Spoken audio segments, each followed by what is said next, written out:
Hello बच्चों, मैं हूं रिजवान और आप देख रहे हैं आपका खूबसूरत सा चैनल फिजिक्स के उस्ताद। थंबनेल में आपने देख ही लिया होगा कि एक मुर्गा मुझसे पूछ रहा है कि उसकी मुर्गी को रूट के अंदर क्यों डाला।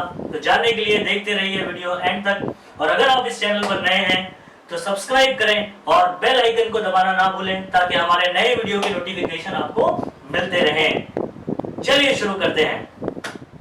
आज का हमारा टॉपिक है application of uniform circular motion. आपके टेक्स्ट बुक में 4 एप्लीकेशन दिए गए हैं जिसमें से पहला आज हम लोग डिस्कस करने वाले हैं।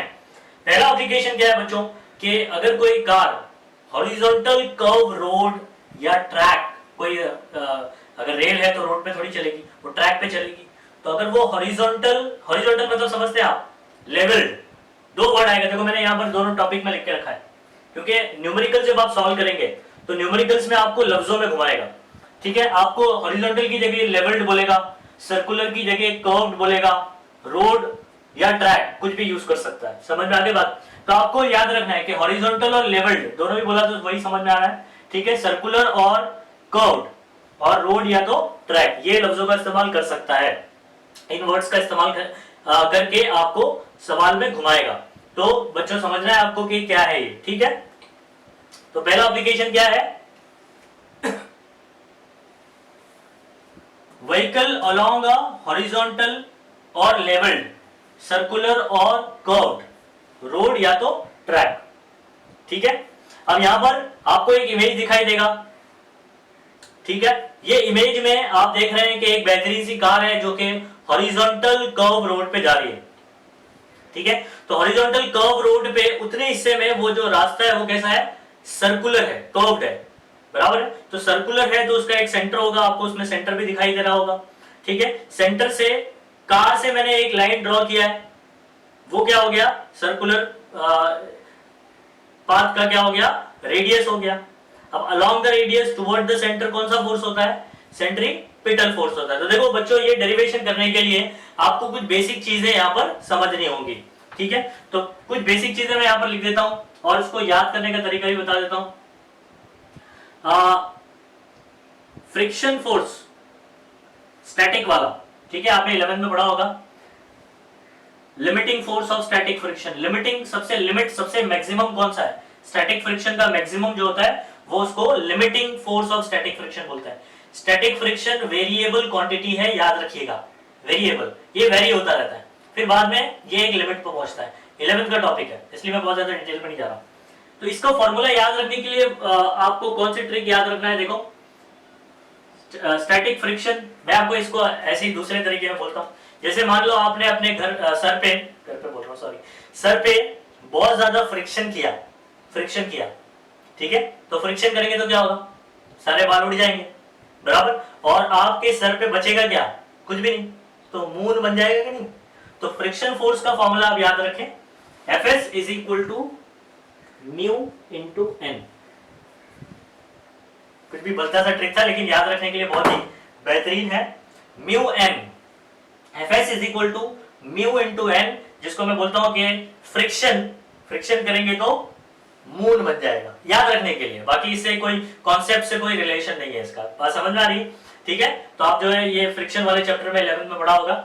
Fs इज इक्वल टू, और Fk का भी फॉर्मूला यहाँ पर म्यू के बेस पे भी ऐसा आ जाता है, mu s, Fs is equal to mu s into n, बराबर है। और ये हो गया। उसके बाद ये एक फॉर्मूला आपको याद होना चाहिए, और यहां पर लगेगा n is equal to m g, यहां लगेगा n is equal to m g. ये सिचुएशन में ये चेंज कैसा होता है ये मैं आपको बता देता हूं। ठीक है, यहां पर ध्यान दीजिए। अगर मान लो ये नॉर्मल रिएक्शन है, this is what normal reaction, और ये आपका वेट है। अब ये नॉर्मल रिएक्शन हमेशा mg के इक्वल नहीं होगा, और नॉर्मल रिएक्शन को ड्रॉ कैसे करते हैं ये मैं बता देता हूं, क्योंकि नेक्स्ट डेरिवेशन में भी ये बहुत काम आने वाला है। ठीक है, तो आपको पता होगा कि नॉर्मल रिएक्शन कैसे ड्रॉ करते हैं, तो आपको समझ में आ जाएगा। अब मान लो जैसे मैं फ्लोर पे खड़ा हूं, normal reaction is always perpendicular to the surface, body को नहीं, बॉडी जिस सरफेस पे खड़ी है, ठीक है, उसके परपेंडिकुलर होगा। अब मान लो मैं या इधर मैं बात कर लेता हूं, ठीक है, ये डस्टर है, ठीक है, बोर्ड पर ये ऐसा है, तो ये बॉडी है और ये सरफेस है, तो ये सरफेस पे किस तरीके से है? ऐसे लगा हुआ है, ठीक है। इस पे नॉर्मल रिएक्शन कैसे होगा, ऐसे, ठीक है। क्योंकि मैंने क्या बोला, नॉर्मल रिएक्शन को आप हमेशा ड्रॉ करेंगे परपेंडिकुलर टू सरफेस। ये सरफेस है, सरफेस के perpendicular, this is normal reaction. लेकिन अब मान लो कि फ्लोर कैसा है, ये फ्लोर है और इसके ऊपर कोई बॉडी है, तो इस पे नॉर्मल रिएक्शन कैसा होगा, ऐसे होगा। समझ पा रहे, ठीक है। तो normal reaction is always perpendicular to surface on which the body lies. तो जिसके ऊपर बॉडी खड़ी है, बैठी है, व्हाटएवर, ठीक है, सरफेस के हमेशा परपेंडिकुलर होगा। अगर सरफेस ऐसा होते जाएगा तो नॉर्मल रिएक्शन भी क्या होते जाएगा, देखो, क्योंकि it is perpendicular to surface. Surface अगर बेंड होता गया तो नॉर्मल रिएक्शन भी उसके परपेंडिकुलरली ऐसे बेंड होता चला जाएगा, ठीक है, क्लियर हो। तो नॉर्मल रिएक्शन हमारे सिचुएशन में n is equal to mg है। क्यों है, जरा ध्यान देना। रोड कैसा है, हॉरिजॉन्टल है, कैसा है, हॉरिजॉन्टल है और लेवल्ड है। तो इसके ऊपर आपके टेक्स्ट बुक में एक डायग्राम बनाया हुआ है, ठीक है, ऐसा खूबसूरत सा डायग्राम बनाया हुआ है टेक्स्ट बुक में, है ना। और इसको जो है वो हम लोग ने पॉइंट मास माना है। अगर वो चारों टायर की अगर बात करेंगे तो सिचुएशन कुछ अलग होगी। तो इसको पॉइंट मास लेके पहले एक्सप्लेन किया है, छोटी चीज, फिर उसके बाद और भी डेरिवेशन है, तो लेकिन वो आपको टेक्स्ट बुक में सॉल्व करके नहीं दिया, वो आपको सॉल्व करने बोला, ठीक है। तो इसका सेंटर ऑफ मास ये लेके इन्होंने, अब देखो इसका वेट किधर होगा, weight is always directed in the downward direction. पता है नहीं पता है, weight is equal to, weight का formula, weight is equal to mg, बराबर। तो हम लोग जो है यहाँ पर, मैं बच्चों को ऐसे बोलता हूँ कि W जो है वो वेट है और ये mg से हमारे महात्मा गांधी, ठीक है, और उनका दूसरा एक निक नेम था W। मैं ऐसे ही मजाकियन बोल रहा हूँ, ठीक है, मजाकन बोल रहा हूँ, तो आप इसको मतलब मजाक के तौर पे बोल रहा हूँ।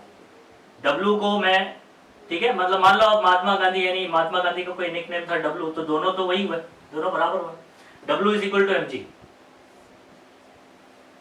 ठीक है। तो यहां नीचे की तरफ कौन हो गया, mg, ठीक है। तो जब आप वेट लगाते हैं कोई फ्लोर पर या कहीं पर भी, एक फोर्स लगाते हैं, ठीक है, न्यूटन थर्ड लॉ, एक्शन का रिएक्शन होता है। तो जब आप एक्शन करते हैं तो ये फ्लोर आप पे रिएक्शन लगाता है उतना ही, जितना आपने लगाया उतना ही, जितना वेट लगाया उतना ही वो आप पे रिएक्शन करता है, और वो नॉर्मल रिएक्शन कहलाता है। तो नॉर्मल रिएक्शन किसने लगाया, ये फ्लोर ने लगाया आपके ऊपर, आपने उस पर फोर्स लगाया mg, इसने लगाया n, और जितना आपने वेट लगाया उतना ही नॉर्मल रिएक्शन लगेगा, यानी n किसके बराबर हो जाएगा, mg के बराबर होगा।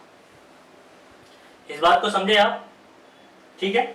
और Fs का फॉर्मूला इस्तेमाल होगा 1, ये 2, ठीक है। और आपका सेंट्रीपिटल फोर्स का फॉर्मूला इस्तेमाल होगा। सेंट्रीपिटल फोर्स पता है क्या, जिसको नहीं पता है प्रीवियस लेक्चर में देख सकता है वीडियो, ये फॉर्मूला हम लोग ने निकाला था।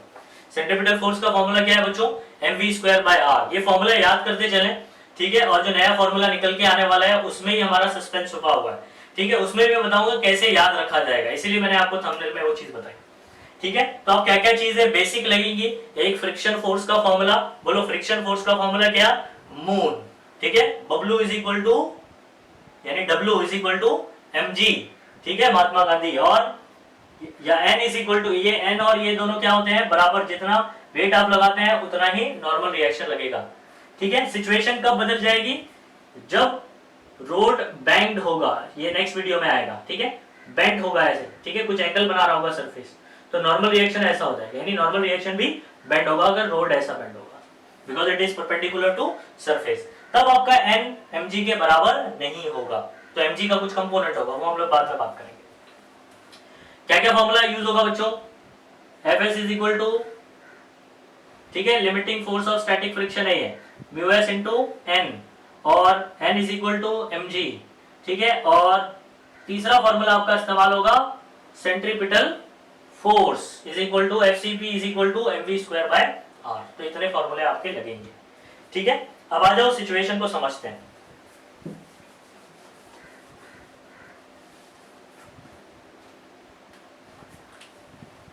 अब मैं एक हॉरिजॉन्टल कर्व रोड बना रहा हूं, ध्यान दीजिए आप लोग, ठीक है। अब मैं रोड ऐसे तो बना नहीं सकता ना, बोर्ड पे मुझे ऐसे ही बनाना पड़ेगा, ये हॉरिजॉन्टल है और ये ऊपर नहीं जा रहा रोड। कभी ऐसा दीवार पे रोड ऐसा ऊपर जाते दिखाई क्या? नहीं, ये रोड ऐसा है। तो जो डायग्राम आपको दिखाई दे रही है, मतलब आप समझ लो आप ऊपर से देख रहे हैं रोड को। कैसे देख रहे हैं? ऊपर से देख रहे हैं, तो ऐसा व्यू है। तो यहां पर जो है आपकी ये 4 व्हीलर है, ठीक है। और ये सर्कुलर पाथ जिसका है, ये सर्कुलर जो वे है, इसका रेडियस यानी सर्कुलर रोड का जो रेडियस, उसका सेंटर यहां कहीं आ रहा है, ठीक है। सेंटर यहां कहीं आ रहा है, ठीक है। अब आप वहां पर देखें डायग्राम में, मैंने जो फ्रिक्शन फोर्स बताया है वो किसके बीच में बताया? फ्रिक्शन किसके बीच में होगा? रोड और टायर के बीच में। दिख रहा है आपको? रोड और टायर के बीच में क्या है? फ्रिक्शन फोर्स है। जैसी गाड़ी ऐसे आती है, ठीक है, अगर मान लो यहाँ पर किसी ने तेल वगैरह ऑयल वगैरह डाल दिया, तो क्या हो जाएगा? फ्रिक्शन कम हो जाएगा और गाड़ी कहां स्किड होगी? उस तरफ होगी, उस तरफ भाग जाएगी। तो कौन है जो उसको अंदर खींच के रखा है? कौन है वो? कौन है? Coefficient of static friction. आप बोलेंगे सर गाड़ी तो मूव हो रही है, मूव हो रही तो काइनेटिक होना चाहिए। काइनेटिक फ्रिक्शन भी है वहां पर, लेकिन गाड़ी देखो ऐसे मूव हो रही है, काइनेटिक फ्रिक्शन पीछे की तरफ है, काइनेटिक फ्रिक्शन इधर है। यहां पर गाड़ी इस तरफ जा रही है क्या? नहीं जा रही है, नहीं जा रही है, ठीक है। तो मिनिमम फोर्स जो उसको यहां खींचेगा वो अपना कौन है? वो लिमिट है, एफएस, ठीक है। एफएस क्या है? Limiting force of static friction. अगर उतना फोर्स वहां पर लग गया, यानी सेंट्रीफ्यूगल फोर्स अगर उससे ज्यादा हुआ, तो उसको क्या कर लेगा? वो खींच लेगा और गाड़ी क्या हो जाएगी? स्किड हो जाएगी। तो अपना लिमिट कितना है ये गाड़ी को अंदर रखने का? लिमिट कितना है? तो वो है अपना एफएस, ठीक है, limiting force of static friction. और ये फोर्स किधर आ रहा है? सेंटर की तरफ आ रहा है। ध्यान दो बच्चों, एफएस जो है वो किधर आ रहा है? सेंटर की तरफ। तो सेंट्रीपिटल फोर्स का डायरेक्शन क्या होता था? Toward the centre. यानी ये एफएस ही आपका एफसीपी है। क्या बोला मैंने? ये एफएस ही आपका क्या है? एफसीपी है। एफएस ही आपका एफसीपी है। बात समझ में आ गई? तो ये डायग्राम से आपको ये समझ में आ गया कि एफएस ही यहां पर कौन है? एफसीपी है, ठीक है। अब मैं टेक्स्ट बुक का डायग्राम बनाता हूं, जो कि हॉरिजॉन्टल ऐसे बताया है। अब टेक्स्ट बुक में आपका डायग्राम क्या है बच्चों? इसका डेरिवेशन सॉल्व करना बहुत आसान है, कॉन्सेप्ट समझो। लेकिन कॉन्सेप्ट समझ गया ना तो बहुत बढ़िया हो जाएगा। ये टेक्स्ट बुक का डायग्राम, ठीक है। और रोड ऐसा है, ठीक है, ऐसे, ठीक है। ये गाड़ी या तो बाहर आ रही है या तो अंदर जा रही है। मैंने कैसे बताया? मैंने गाड़ी बाहर आते हुए बताया, तो आप भी ऐसे ही समझ लो कि गाड़ी कहां आ रही है? बाहर आ रही है। और ये वो सर्कुलर रास्ते का सेंटर है, ठीक है। तो उससे ये रेडियस हो गया यार, ये टायर है उसका, ठीक है। तो टायर और रोड के बीच में, ठीक है, रोड समझे यहां तक है ऐसे, ठीक है। तो टायर और रोड के बीच में कौन सा फोर्स है? स्टैटिक फ्रिक्शन, ठीक है। और वही आपका कौन है? सेंट्रीपिटल फोर्स, ठीक है। अब गाड़ी ना तो ऊपर जा रही ना तो नीचे जा रही, तो ये दोनों एक दूसरे को बैलेंस करके रखो। ये हॉरिजॉन्टल पर है, तो नीचे की तरफ कौन है? mg, और ऊपर की तरफ कौन है? Normal reaction. क्या ये n और mg बराबर बराबर होंगे? ऑफ कोर्स होंगे, क्योंकि ये कहां पर है? आपकी गाड़ी कहां पर है? हॉरिजॉन्टल कर्व रोड पर है। तो n किसके बराबर होगा? mg के बराबर होगा। इतनी बात समझ में आ गई होगी, ठीक है। अब आ जाओ इसको कुछ कंसिडरेशन कर लेते हैं। इसमें क्या क्या लिखा जाएगा अगर एग्जाम में आपको पूछता है कि derive expression for maximum velocity of a vehicle on a horizontal curve road. तो आपको एक्चुअल में इसमें निकालना क्या है? थंबनेल में आपने देखा v = अंडर रूट मुर्गी लिखा है मैंने, बराबर। तो फॉर्मूला ही वही प्रूफ करना है आपको, v का फॉर्मूला प्रूफ करना है कि अगर आप कोई हॉरिजॉन्टल कर्व रोड पर जाते हैं तो कितनी वेलोसिटी से जाएंगे तो स्किड नहीं होंगे। तो वो लिमिट होगा, उससे कम पे जाना है आपको, समझ में आ रहा है? उससे ज्यादा नहीं जाना है। उससे ज्यादा करोगे तो क्या होगा? स्किड हो जाएगी गाड़ी, क्या हो जाएगी आपकी? स्किड हो जाएगी और आप आउट ऑफ द रोड, ठीक है। फिर आप सैर करोगे मस्त, उसके बाद हॉस्पिटल में, पता नहीं हॉस्पिटल में पहुंचने की बारी आती भी नहीं। ओके, तो पहला पॉइंट हम लोग यहां पर कंसीडर करने वाले हैं, फर्स्ट पॉइंट। तो आप कंसीडर कर लो ना, कंसीडर अ व्हीकल, क्या बोलोगे? एक व्हीकल कंसीडर किया हमने, consider a vehicle moving along along a horizontal circular track, आप रोड भी लिख सकते हैं, ठीक है। क्लियर हो गई बात, इतनी बात क्लियर हो गई, ठीक है। नेक्स्ट पॉइंट हम लोग लिखेंगे कि इसमें फोर्स कौन कौन से लग रहे हैं। तो हम लोग को 3 फोर्स दिखाई दे रहा है, एक नॉर्मल रिएक्शन, एक वेट, ठीक है, और एक फ्रिक्शन फोर्स। तो हम लोग बोलेंगे फोर्स एक्टिंग ऑन व्हीकल, ठीक है, आर, ठीक है। इसके अंदर पहला आपका कौन है, वेट mg बराबर। दूसरा कौन है, नॉर्मल रिएक्शन,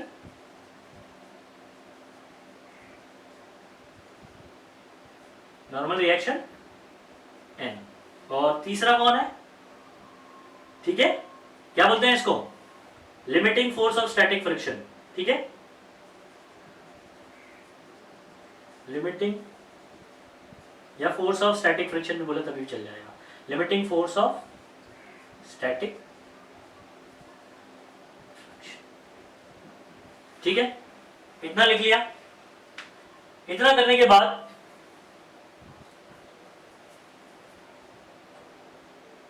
मिटा दो,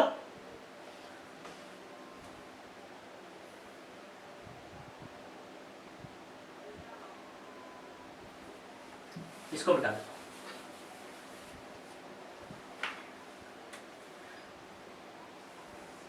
ठीक है। नेक्स्ट देखो, डेरिवेशन बहुत आसान है बच्चों, ये थोड़ा बहुत ऐसे आप चीजों को याद रख लो, ठीक है। जो भी डायग्राम में वही चीज हम लोग ने बात की, कुछ अलग से तो लाया नहीं, ठीक है। तो यहां पर थर्ड पॉइंट में आपका डेरिवेशन खत्म हो जाएगा, ठीक है। Along vertical axis, vertical axis पे अगर आप देखें, ठीक है, तो क्या ये दोनों एक दूसरे को बैलेंस कर रहा है, ऑफ कोर्स कर रहा है, ठीक है। n is equal to mg, तो आप लिख दो n is equal to mg और इसको नंबर 1 दे दो, ठीक है। और अलोंग हॉरिजॉन्टल, तो यहां तो कोई फोर्स नहीं है, बराबर, तो जितना है वो सेंट्रीपिटल फोर्स के बराबर ही है। तो अंदर की तरफ जो ये फ्रिक्शन फोर्स है वो क्या प्रोवाइड कर रहा है, क्या दे रहा है आपको, फ्रिक्शन फोर्स ही सेंट्रीपिटल फोर्स बना के दे रहा है, बराबर है। तो आपका क्या हो जाएगा, अलोंग हॉरिजॉन्टल एक्सिस, या आप इसको पॉइंट बना के लिख सकते हैं कि the friction force is provided by the centripetal force is provided by friction force, ठीक है। देयरफॉर ये दोनों को इक्वल बता दो, ठीक है। इतनी बात समझ में आ गई। तो आप लिखेंगे Fs is equal to FCP।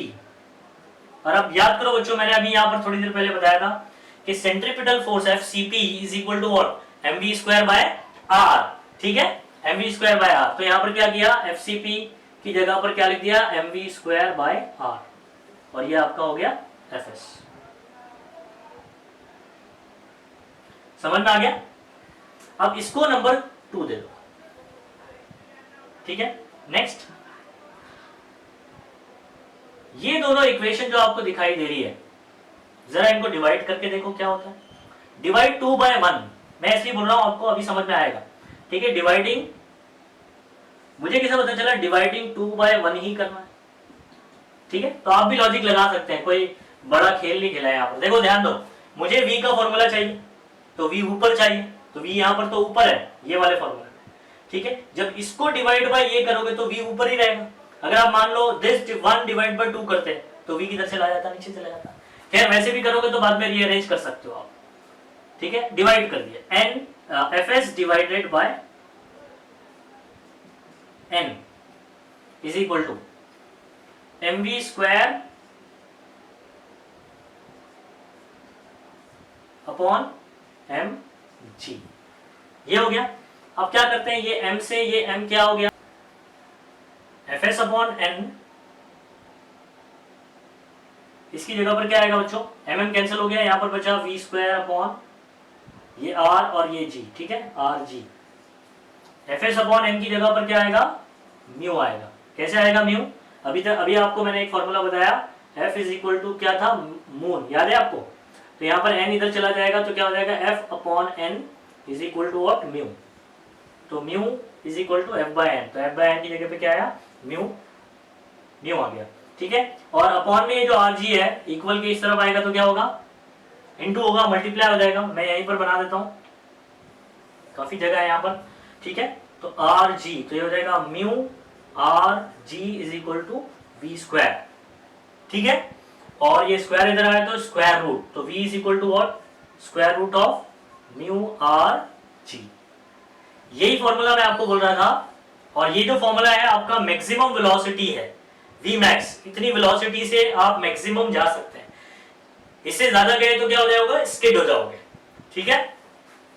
और ये म्यू आर जी को ही मैंने मुर्गी कहा, म्यू आर जी को ही क्या कहा, मुर्गी कहा, ठीक है। तो जो कि आप थंबनेल में देख रहे होंगे, ठीक है। तो अंडर रूट में क्या आई थी हमारी, मुर्गी, ठीक है। तो आप इसको याद रखें, अंडर रूट मुर्गी। ये फॉर्मूला आपको लॉन्ग टर्म तक याद रहेगा। हॉरिजॉन्टल कर्व रोड पे मैक्सिमम वेलोसिटी कितनी होगी, तो v max is equal to under root mu r g, जिसको आप याद रखने के लिए क्या बोलोगे, मुर्गी, म्यू आर जी। याद रहेगा बच्चों, ऑल द बेस्ट।